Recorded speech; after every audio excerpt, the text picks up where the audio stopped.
The man's voice, slick with a practiced charm that didn't quite mask the rot beneath, dripped with condescending pity. "I'm sorry for your loss, Mr. Evans, truly. But your daughter was unstable. A tragedy, yes, but some people just aren't cut out for the pressures of service. She made her choice." He patted my shoulder, a gesture meant to convey sympathy, but that felt like a snake coiling on my skin. That was him, Admiral Sterling, the man who had signed the papers 35 years ago that declared my daughter a deserter. A ghost. I looked at his polished shoes, his immaculate uniform at this veterans fundraiser, and I felt a coldness settle in my bones that had nothing to do with the chilly November air. His words echoed in my mind, a smug finality that was meant to close a chapter he thought long buried. He was wrong. I had just found the first page. I smiled, a thin, brittle thing that didn't reach my eyes. "You're right, Admiral. She made her choice. And now, I'm going to make mine." The color drained from his face for just a second, a flicker of uncertainty in his arrogant eyes before the mask of authority slammed back into place. He didn't know that I had found her. He didn't know that the ghost he had created had finally come home to haunt him. It had happened 3 weeks earlier, on a Tuesday that smelled of rain and exhaust fumes. I was walking home from the grocery store, my mind on the bland chicken and rice I'd be eating for dinner, a meal for one in a house that was built for 3. My life had become a series of these quiet, empty rituals ever since my wife, Eleanor, passed away. Her heart had given out 5 years ago, but I knew the truth. It had started breaking the day our Sarah vanished, and it had simply taken 30 years for the last piece to finally splinter. As I turned onto my street, a familiar ache settled in my chest. This was the street Sarah had learned to ride her bike on, her pigtails flying behind her as she shrieked with a mixture of terror and delight. This was where she'd scraped her knee and I had carried her home, her tiny arms wrapped tightly around my neck. Now it was just a street. Houses, cars, strangers. Then I saw her.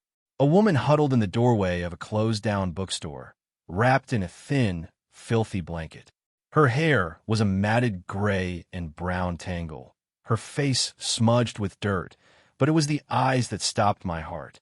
They were Sarah's eyes, a pale, haunted blue, wide with a fear that seemed to see things the rest of us couldn't. My grocery bag dropped to the pavement, apples rolling into the gutter. My breath caught in my throat, a painful, ragged thing. It couldn't be. It was a cruel trick of the light, of a lonely old man's grief-addled mind. I had chased phantoms for decades, following every false lead, every supposed sighting, my hope a flickering candle against a hurricane of disappointment. I had learned to protect myself from it. But this felt different. I took a hesitant step forward. "Sarah," I whispered, the name a prayer and a curse on my tongue. The woman flinched, pulling the blanket tighter around her frail shoulders. She didn't look at me. She was muttering to herself, a low, continuous stream of disjointed words. I moved closer, my heart hammering against my ribs. I could see the shape of her face beneath the grime, the curve of her nose, the line of her jaw. It was her. Older, broken, ravaged by a life I couldn't begin to imagine, but it was my Sarah. "Sarah, it's me," I said, my voice cracking. "It's Dad." Her eyes slowly, reluctantly, lifted to meet mine. For a moment, there was nothing, just a vacant, terrified stare. Then a flicker, a tiny spark of recognition in the deep, dark well of her trauma. A single tear traced a clean path through the dirt on her cheek. "Daddy." The word was a ghost of a sound, fragile and weak, but it shattered the silence of 35 years and broke me into 1,000 pieces. I knelt on the cold, damp pavement, ignoring the stares of passers-by, and gathered my long-lost daughter into my arms. She was so thin, so fragile, she felt like a bird with broken wings. She smelled of alleyways and despair. And I held on, weeping uncontrollably, my tears soaking in her matted hair, because I had found her. My beautiful, brilliant girl was alive. But as the initial shock and overwhelming relief began to subside, a new emotion, cold and hard as steel, began to take its place. Rage, a pure, undiluted fury at whatever and whoever had done this to her. This was not the work of choice. This was the work of evil. Getting her home was a blur. She was docile, almost catatonic, leaning on me as we walked the few blocks back to the house she had grown up in. I ran a bath for her, and she just stood there, staring at the water until I gently helped her get in. I washed her hair, my hands shaking as I worked through the knots and grime, remembering all the times I had done this when she was a little girl, her giggles echoing off the tiled walls. Now, there was only silence. I found some of Eleanor's old clothes, a soft flannel nightgown, and helped her into it. She looked lost in the fabric, a child playing dress-up in her mother's things. I made her soup, and she ate it slowly, mechanically, her eyes never leaving my face, as if she was afraid I might disappear. Later that night, as she slept fitfully in her old childhood bed, clutching a worn teddy bear she hadn't touched since she was 10, I sat in the dark living room, the silence of the house pressing in on me. The questions I had held at bay for 3.5 decades came roaring back. Where had she been? What had happened to her? Who was responsible? The Navy's official report was a clinical, soulless document. Subject Sarah Evans, exhibiting signs of emotional instability and insubordination, absconded from her post at Naval Station Norfolk on May 12, 1988. Classified AWOL, presumed deserted. It was a lie. I knew in my bones then, and I knew it with absolute certainty now. My Sarah was not unstable. She was the most grounded, determined person I had ever known. She had a spine of solid steel and a heart full of fierce loyalty. She loved the Navy. It was her dream, her calling. She wouldn't have just walked away. Over the next few days, she started to talk, but it was like trying to piece together a shattered mirror. Fragments of memory, sharp and dangerous, would surface without warning. She'd mention a gray room with no windows, a needle in her arm, whispers in the dark. And then, one evening, as we sat at the kitchen table, she clutched her head and began to rock back and forth, her breathing shallow. He said I was broken. She whimpered, her voice trembling. He said no one would believe me. The commander, he smiled. A name finally surfaced from the fog. Sterling, she whispered, the name tasting like poison. Commander Sterling. The name hit me like a physical blow. I remembered him. A tall, handsome man with cold, calculating eyes and a smile that never reached them. I had met him once, at a family day on the base a few months before Sarah disappeared. He was her new commanding officer.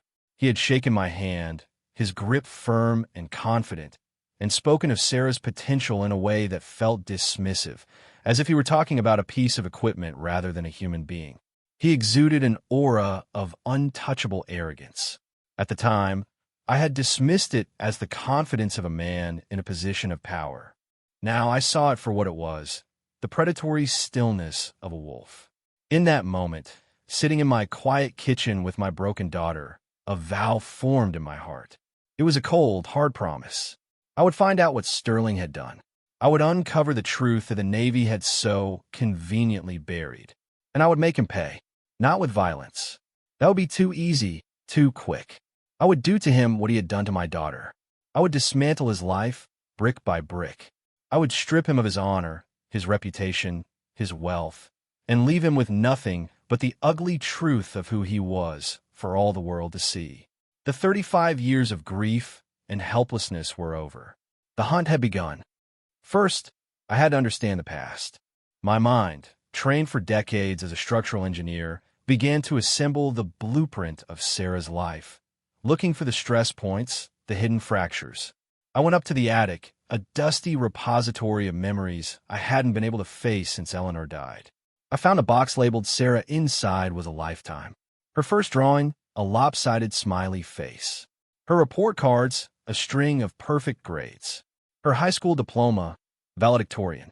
Photos of her on the debate team. Her face alight with passion and intelligence. And then her recruitment photos. There she was, 19 years old, standing so proud and straight in her crisp new uniform, a brilliant, hopeful smile on her face. She had been so full of life, so certain of her path. She wanted to serve her country, to be a part of something bigger than herself. She'd aced the entrance exams, breezed through boot camp, and was excelling in her officer training program. Her letters home were filled with excitement. She wrote about the challenges, the camaraderie, the sheer thrill of learning to navigate a warship. "I feel like I've finally found where I belong, Dad," she wrote in her last letter, the one that arrived 2 days after the Navy officially declared her a deserter. "I'm working on something big, something important. I can't tell you the details yet, but it's going to make a real difference. I'm so proud. I hope you and Mom are proud of me too." How could a girl who wrote those words simply vanish a week later? It made no sense. The Navy's investigation had been a sham. 2 stone-faced officers from the Naval Criminal Investigative Service had sat in my living room, their questions laced with suspicion. Had Sarah been having personal problems? Was she involved with drugs? Was she seeing someone they didn't know about? They were building a narrative, painting a picture of a troubled young woman who had cracked under pressure. They interviewed her friends from the academy, twisting their words. A friend who said Sarah was intense and focused saw her description warped into obsessive and unstable in the final report. They ignored her perfect record, her glowing evaluations from previous commanding officers. They focused only on the final few weeks under Commander Sterling's command, where, according to their file, her performance had suddenly and inexplicably plummeted. The report was a masterpiece of character assassination. It concluded that she had likely suffered a mental breakdown and deserted her post, and that her whereabouts were unknown. Case closed. Eleanor and I had fought it, of course. We wrote letters to congressmen, to the Secretary of the Navy. We hired a lawyer. But we were just 2 grieving parents up against the monolithic bureaucracy of the United States military. The doors were closed. The files were sealed. We were told to accept it and move on. Eleanor never could. The not knowing ate away at her. She passed away believing our daughter had abandoned us, a belief that shattered her heart. I, on the other hand, never believed their story. I believed they were hiding something. For years, I had hired private investigators, but they all hit the same brick wall. Military records were sealed tight. No one who had served with Sarah under Sterling would talk. It was as if a curtain of silence had been drawn around that entire period. But now I had a name, Sterling, and I had a motive, rage, and I had something I hadn't had 35 years ago, time and money. I had sold my engineering firm a decade ago for a small fortune. I lived simply. My nest egg was substantial. I was prepared to spend every last cent of it to burn Admiral Marcus Sterling's world to the ground. My first step was to hire a new kind of investigator. Not the ex-cops I had used before, but a young, hungry digital native named Alex who specialized in deep-dive data, mining, and discrete inquiries. Alex was a ghost in the machine, able to navigate the dark corners of the internet and access information that wasn't meant to be found. I set him to work building a complete profile of Marcus Sterling, from his birth until the present day. While Alex dug into the digital world, I focused on the physical. I started taking care of Sarah. It was a slow, painful process. She was terrified of loud noises, of closed doors, of men's voices. I hired a specialist, a kind, patient therapist named Dr. Anya Sharma, who specialized in long-term trauma. She began visiting the house daily, slowly building a rapport with Sarah, helping her navigate the treacherous landscape of her own mind. Dr. Sharma confirmed my worst fears. Sarah's condition wasn't the result of a natural breakdown. Her memory loss, her paranoia, her fragmented consciousness. It was all consistent with severe psychological trauma compounded by the long-term effects of psychotropic drugs. Someone had systematically and deliberately broken her mind. The fury in my heart burned hotter. Alex's first report came a week later. On the surface, Admiral Marcus Sterling was a paragon of military virtue. A decorated officer, a strategic genius, a respected leader who now sat on the boards of several major defense contractors. He was wealthy, powerful, and impeccably connected. But Alex had found the cracks. Sterling had a pattern. On 3 separate occasions during his career, promising young officers under his direct command had their careers abruptly end. One was dishonorably discharged for conduct unbecoming. Another suffered a sudden nervous breakdown and was medically retired, and a third simply resigned for personal reasons. All of them had one thing in common. They were bright, ambitious, and morally upstanding. And all of their careers imploded shortly after being assigned to Sterling's unit. It was a pattern of erasure. Anyone who might have been a threat, who might have seen something they shouldn't, was professionally eliminated. Alex also found financial whispers. Sterling's official salary couldn't account for his lavish lifestyle. The multi-million-dollar home in McLean, Virginia. The yacht. The offshore accounts that Alex was having trouble cracking. The money had to be coming from somewhere else. The key, I knew, was finding someone who had been on the inside, someone who had been there in Norfolk in the spring of 1988. I went back to the original investigation file I had obtained through a Freedom of Information Act request years ago. It was heavily redacted, but it listed the names of the personnel in Sarah's unit. I had Alex run a search on every single one of them. Most were still in the Navy or honorably retired. But one name stood out: Dr. Robert Evans, a medical officer. According to his file, he was dishonorably discharged just 2 months after Sarah's disappearance for medical malpractice and substance abuse. He had vanished from the grid shortly after. A disgraced doctor who was kicked out right after my daughter was disappeared. It was too much of a coincidence. He was the weak link. He was the one who had to know something. Finding him took Alex another 2 weeks. Dr. Evans was living under a different name, a simple alias, working as a part-time orderly in a nursing home in rural Pennsylvania. He was a ghost, just like my Sarah. I knew I had to approach him myself. This wasn't something I could delegate. I drove the 6 hours to the small, forgotten town. I found him at the end of his shift, a stooped, gray-haired man who looked much older than his 60-odd years. His eyes were haunted, carrying a weight that had clearly crushed him over the decades. I approached him in the parking lot. "Dr. Robert Evans?" I asked quietly. He flinched, his eyes darting around as if looking for an escape route. "You have the wrong man," he said, his voice raspy. "My name is Miller. You were a medical officer at Naval Station Norfolk in 1988. I continued, my voice calm and steady. "You served under Commander Marcus Sterling. You knew my daughter, Sarah Evans." His face went ashen. The carefully constructed wall of his new life crumbled in an instant. He sagged against his beat-up car, a look of pure, unadulterated terror on his face. "Please," he whispered, his voice shaking. "Leave me alone. It's over. It's been over for 35 years. It's not over for my daughter," I said, my voice turning to ice. "I found her. She's alive, but she's broken. I want to know what you and Sterling did to her." He started to sob, deep, gut-wrenching sobs of a man whose guilt had been his only companion for decades. I didn't feel pity. I felt the cold satisfaction of a key turning in a lock. I took him to a nearby diner, and over lukewarm coffee, the whole sordid story came pouring out. He was a young doctor back then, ambitious but weak. He had a gambling problem, debts he couldn't pay. Sterling found out and used it as leverage. Sterling, it turned out, was running a massive black market operation, selling off naval supplies and light weaponry to shady international arms dealers. It was a multi-million-dollar enterprise. My daughter, Sarah, with her sharp mind and unwavering integrity, had stumbled upon it. She found discrepancies in the inventory logs. She started asking questions, quietly at first, then more insistently. She had compiled a file, evidence she intended to take to the NCIS. She had made the mistake of confronting Sterling directly, believing in the honor of the chain of command. That mistake cost her everything. Sterling knew he couldn't just kill her. A missing officer would trigger a massive investigation. So he devised a more insidious plan.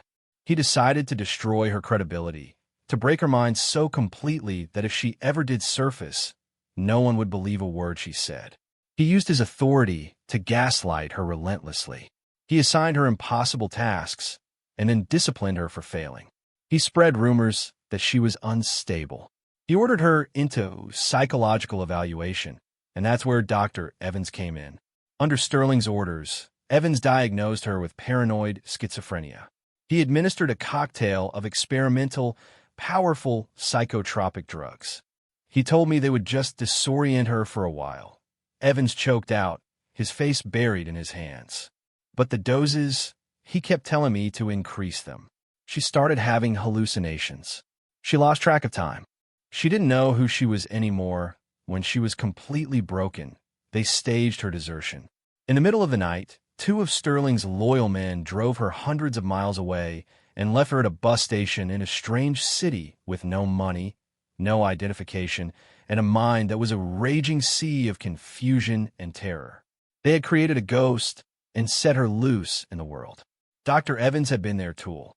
His reward was having his gambling debts paid off.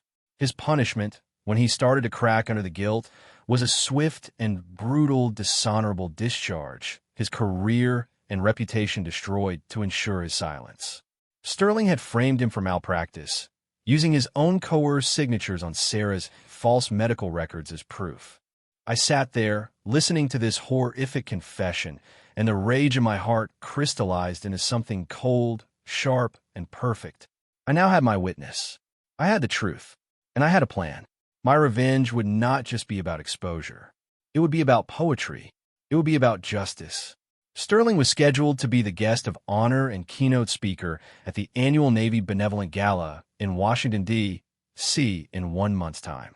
It was the pinnacle of his post-military career, a night to celebrate his lifetime of service and honor in front of hundreds of his peers, powerful politicians, and the media. He would stand on that stage, bathed in the adulation he had built on the wreckage of my daughter's life.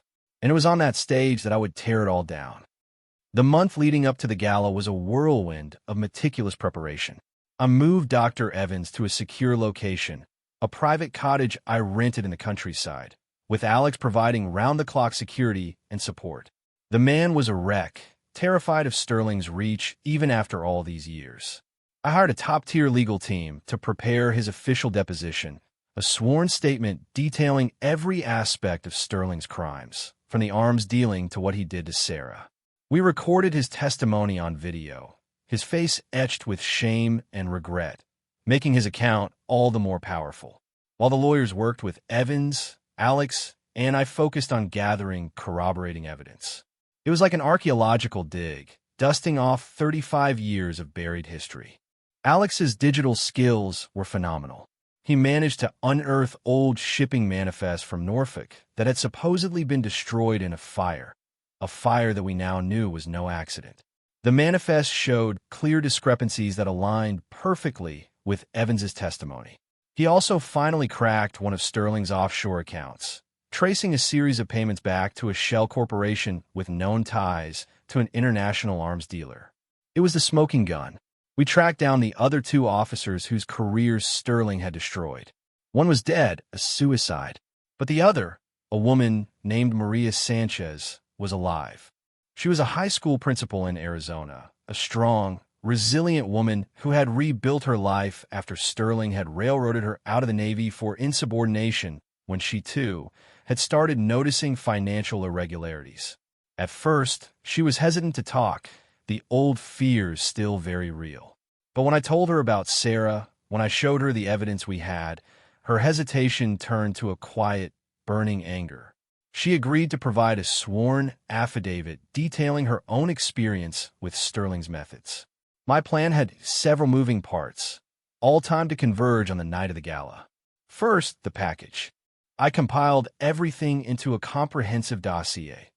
Dr. Evans's full video deposition, Maria Sanchez's affidavit, the doctored inventory logs, the offshore financial records, and a summary of Sarah's case, complete with her brilliant service record before she met Sterling. I also included 2 photos. The first was Sarah's official Navy portrait, her face bright with promise. The second was a photo I had taken of her just a week prior, sitting by the window in my living room, her eyes still holding that haunted, distant look. The contrast was gut-wrenching. I made a dozen copies of this digital dossier on encrypted thumb drives. They were addressed to the most influential investigative journalists in Washington, the Secretary of the Navy, the Chairman of the Joint Chiefs of Staff, and the Inspector General's office at the Pentagon. They would be delivered by bonded courier precisely 1 hour before Sterling was due to take the stage. Second, the venue. I used a shell corporation of my own to make a sizable donation to the Navy Benevolent Fund, which secured me a table right at the front of the ballroom. I would be there in person, a ghost from Sterling's past, ready to watch the curtain fall. Dr. Evans, along with two federal agents from the Inspector General's office whom my lawyers had secretly briefed, would be waiting in a car just outside the hotel. They had agreed to move in once the public accusation was made. The trap was set. Every gear was in place, every contingency planned for. During this time, I continued to care for Sarah. With Dr. Sharma's help, she was making small, fragile steps forward. There were moments of clarity now, flashes of the brilliant, witty woman she had once been. She started to remember more about her childhood, about her mother. She would smile sometimes, a real, genuine smile that lit up her face and made my heart ache with a mixture of joy and sorrow. She knew I was doing something, fighting for her. She didn't understand the details, but she understood the intent. One evening, she took my hand. "Make him see me, Daddy," she said, her voice clear and strong. "Make them all see what he did." I squeezed her hand, my resolve hardening into diamond. "I will, sweetheart," I promised. "The whole world is going to see." The night of the gala arrived. I put on my best suit, a dark gray one that I hadn't worn since Eleanor's funeral. I looked at myself in the mirror. I was 75 years old. My hair was white. My face was a roadmap of grief and time. I looked like what I was, an old man. And that was my greatest weapon. No one would ever suspect the quiet, elderly man at table 3 was about to bring down a 4-star admiral. I was invisible, and tonight, invisibility was power. The ballroom of the hotel was a sea of glittering evening gowns and decorated uniforms. The air was thick with the scent of expensive perfume and self-congratulation. I sat at my table, nursing a glass of water, an island of calm in the ocean of pomp and circumstance. I watched Sterling work the room. He was in his element, shaking hands, laughing, his handsome face radiating power and charisma. He was a king in his court, surrounded by sycophants and admirers. He looked over in my direction once, his eyes scanning the crowd. They passed right over me without a flicker of recognition. To him, I was just part of the furniture. The dinner dragged on, filled with speeches praising the Navy, praising the donors, and, most of all, praising Admiral Marcus Sterling. My phone buzzed in my pocket. A text from Alex. All packages delivered and signed for. Go time in 15 foot. I took a slow, deep breath. The introductory speaker, a serving senator, was now at the podium, lavishing praise on Sterling. A man of unparalleled integrity, a true American hero, whose lifetime of service is an inspiration to us all. Ladies and gentlemen, it is my profound honor to present this year's Lifetime Achievement Award to Admiral Marcus Sterling. The room erupted in a standing ovation. Sterling walked to the stage, beaming, waving to the crowd. He soaked in the applause, his ego swelling to fill the cavernous ballroom. He looked invincible. He tapped the microphone, the sound echoing through the room, and the applause slowly died down. "Thank you, Senator," he began, his voice smooth and practiced. "Thank you all. I'm truly humbled. When I think back on my career, I don't think of medals or commendations. I think of the fine men and women I had the privilege to lead. I think of the values we hold dear, honor, courage, commitment." I stood up from my table. My movement was quiet, deliberate. I started walking towards the stage. A few heads turned. A security guard started to move towards me, but I held up my gala invitation and gave him a serene, grandfatherly smile. He hesitated, confused. Sterling hadn't noticed me yet. He was too busy basking in the spotlight. "It is our commitment to the truth, to integrity, that forms the bedrock of our great naval tradition," he was saying. I reached the side of the stage and walked up the small set of stairs. I was now standing just a few feet behind him. The security guard was moving faster now, but it was too late. Sterling turned from the podium to acknowledge a cheer from the crowd, and he saw me. His smile froze on his face. The color drained from his cheeks as his brain struggled to place the old man standing on his stage. I could see the flicker of confusion, then dawning horror in his eyes. He remembered the face of the father of the girl he had erased. "Who the hell are you?" he hissed under his breath. Try to keep his composure. "Get off my stage." I ignored him. I walked past him to the podium and gently moved the microphone towards me. The room was silent now, a confused murmur rippling through the audience. "My name is Arthur Evans," I said, my voice clear and steady, amplified throughout the hall. 35 years ago, this man, then Commander Marcus Sterling, destroyed my daughter's life. And tonight, I'm here to return the favor. A gasp went through the crowd. Sterling's face was a mask of fury and panic. "Security," he roared. "Get this crazy old man out of here." But I kept talking, my voice calm and measured, cutting through his bluster. My daughter was Petty Officer Sarah Evans, a brilliant, dedicated officer. According to Admiral Sterling in the Navy, she deserted her post in 1988. That is a lie. I reached into my pocket and pulled out a small remote control. I pressed a button. On the massive screen behind the stage, which had been displaying the gala's logo, a picture appeared. It was Sarah's official Navy portrait. Young, vibrant, smiling. "This was my daughter," I said, my voice thick with emotion. The audience was captivated, silent. She was proud to serve, but she discovered that her commanding officer, Marcus Sterling, was running a criminal enterprise, selling millions of dollars of naval equipment on the black market. Sterling lunged for me, but two security guards, now unsure of what to do, held him back. "He's lying. He's insane," Sterling screamed, his polished facade cracking to reveal the snarling animal beneath. She threatened to expose him. I continued, my eyes locked on the audience, on the flashing cameras of the press who were now scrambling to the front. So he couldn't let that happen. But he didn't kill her. He did something far more cruel. He and a compromised medical officer, Dr. Robert Evans, systematically broke her mind with experimental drugs. They erased her personality, shattered her sanity, and then dumped her, without a name or a memory, in a city 1,000 miles from home. I pressed the button again. The picture on the screen changed. It was now the photo of Sarah by the window, her eyes haunted, her face a testament to 35 years of suffering. The collective gasp in the room was audible. "This is my daughter today," I said, my voice breaking but my resolve firm. "This is the result of Admiral Sterling's honor. This is the price of his integrity." I looked directly at Sterling, whose face had gone from red with rage to a deathly white. "You didn't just take her career, you took her life. You took her from her mother, who died of a broken heart. You took her from me. You created a ghost, and you thought you had buried her. But she's not a ghost anymore. She's home."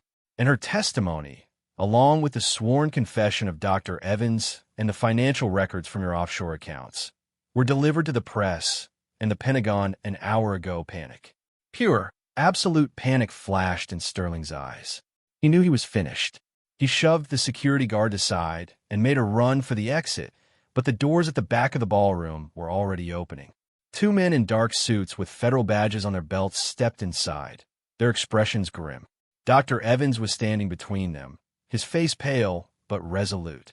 The game was over. As they led a sputtering, protesting Sterling away in handcuffs, his shouts about lawyers and conspiracies echoing in the silent ballroom, I remained on the stage. I looked out at the sea of shocked faces, at the flashing cameras that would broadcast his downfall to the world. I hadn't raised my voice. I hadn't screamed or sworn. I had simply spoken the truth. And the truth, I had discovered, was the most devastating weapon of all. The aftermath was a media firestorm. The story of the decorated admiral and the ghost he tried to erase was on every news channel, every newspaper front page. The scandal rocked the Navy to its core. Sterling's entire life was publicly dissected and exposed for the sham it was. His medals were rescinded, his name was struck from the records, and his friends and powerful allies abandoned him like rats from a sinking ship. At his trial, he was the man I had always seen beneath the uniform. Arrogant, pathetic, and utterly devoid of remorse. He was convicted on multiple counts: racketeering, kidnapping, conspiracy, and several violations of the Uniform Code of Military Justice. He will spend the rest of his life in a federal prison, stripped of his name, his wealth, and his freedom. He is now the ghost. For me, victory was not the sound of a gavel striking down or a cell door slamming shut. Victory was something much quieter. It was the afternoon a few months later when I was sitting on the back porch, reading the paper. Sarah came outside, carrying a tray with 2 cups of tea. She was smiling, that old, familiar, brilliant smile. Her eyes were clear. I was thinking, she said, her voice steady, that I might like to take some classes at the community college. Maybe something with computers. Alex was showing me some things. It looks interesting. I put down my paper, my own eyes filling with tears. It was the first time she had spoken of a future.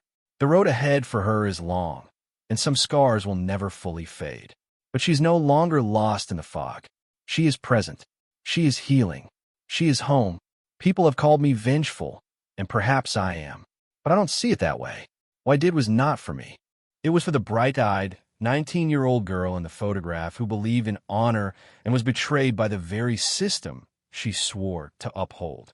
It was for the broken woman who survived 35 years in hell and still had the strength to find her way back. I did not seek revenge. I sought justice.